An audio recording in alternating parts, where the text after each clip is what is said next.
Assalamualaikum warahmatullahi wabarakatuh. Kembali lagi di channel Ekonomi Pusat SMA Plus PGRI Cibinong.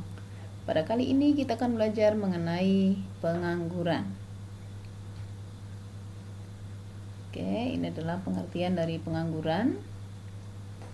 Pengangguran adalah istilah untuk orang yang tidak bekerja sama sekali atau sedang mencari pekerjaan, bekerja kurang dari 2 hari selama seminggu, atau seseorang yang sedang berusaha mendapatkan pekerjaan yang layak. Macam-macam pengangguran. Pengangguran berdasarkan lama waktu kerja terdiri dari pengangguran terbuka, yaitu pengangguran yang benar-benar tidak memiliki pekerjaan. Setengah menganggur, yaitu pengangguran yang bekerja tetapi tidak optimal. Yang ketiga, pengangguran terselubung. Ini pengangguran yang sebenarnya bekerja tetapi tidak sesuai dengan latar belakang pendidikan. Misalnya seorang yang memiliki profesi sebagai sarjana hukum, dia bekerja di akuntan. Pengangguran berdasarkan penyebabnya, yang pertama adalah pengangguran struktural, yaitu pengangguran yang terjadi karena adanya perubahan struktur ekonomi, misalnya dari agraris ke industri. Yang kedua, pengangguran konjungtural atau siklikal, yaitu pengangguran yang terjadi karena adanya resesi ekonomi. Yang ketiga, pengangguran friksional. Ini adalah pengangguran yang sedang mencari pekerjaan yang lebih baik. Jadi mereka sukarela menganggur karena mencari pekerjaan yang lebih baik. Nah, yang terakhir adalah pengangguran musiman, yaitu pengangguran yang menganggurnya di saat-saat tertentu saja. Contohnya kalau tukang bangunan, begitu selesai proyek dia menganggur. Nanti kalau ada yang memanggil kembali, dia bekerja kembali. Sama seperti petani misalnya, saat musim panen dia bekerja, saat musim selesai menunggu panen dia akan menganggur. Nah, lalu apa sih penyebab pengangguran? Nah, di sini dilihat adanya tekanan demografis dengan jumlah dan komposisi angkatan kerja yang besar. Kemudian pertumbuhan ekonomi lebih kecil dari pertumbuhan angkatan kerja. Jumlah lapangan kerja lebih kecil dibanding dengan pencari kerja.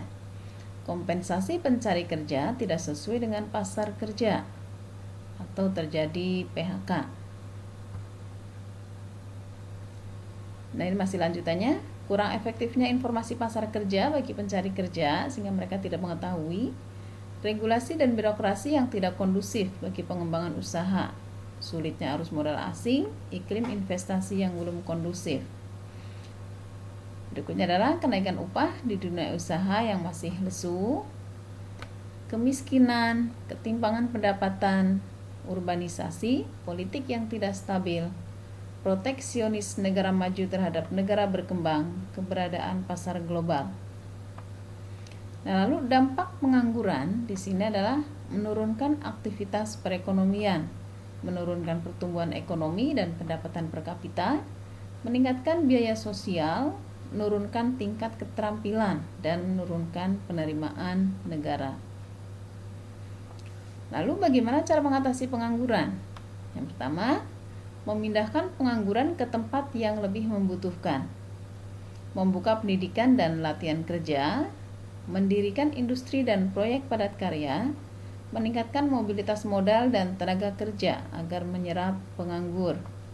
Kemudian menyadarkan masyarakat betapa pentingnya teknologi. Nah, ini cara mengatasi pengangguran struktural ya. Tadi struktural itu karena adanya perubahan struktur ekonomi yang dicontohkan dari sektor agraris ke industri.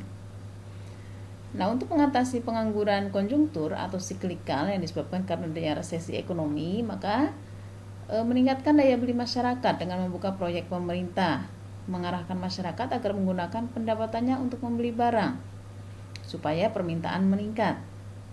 Nah, menciptakan teknik pemasaran dan promosi yang menarik supaya masyarakat melakukan pembelanjaan barang.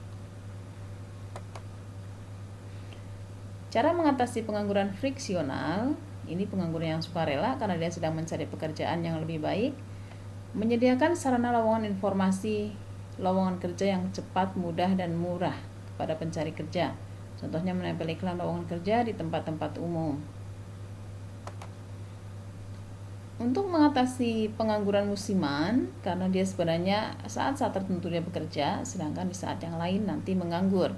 Nah, ini memberikan latihan keterampilan yang lain, seperti menjahit, misalnya mengelas, menyablon, dan membordir. Nah, sehingga nanti saat dia menunggu untuk bekerja, dia bisa melakukan ini. Segera memberikan informasi bila ada lowongan kerja di sektor lain. Demikian pembahasan materi pengangguran pada kali ini, semoga bermanfaat. Terima kasih. Assalamualaikum warahmatullahi wabarakatuh.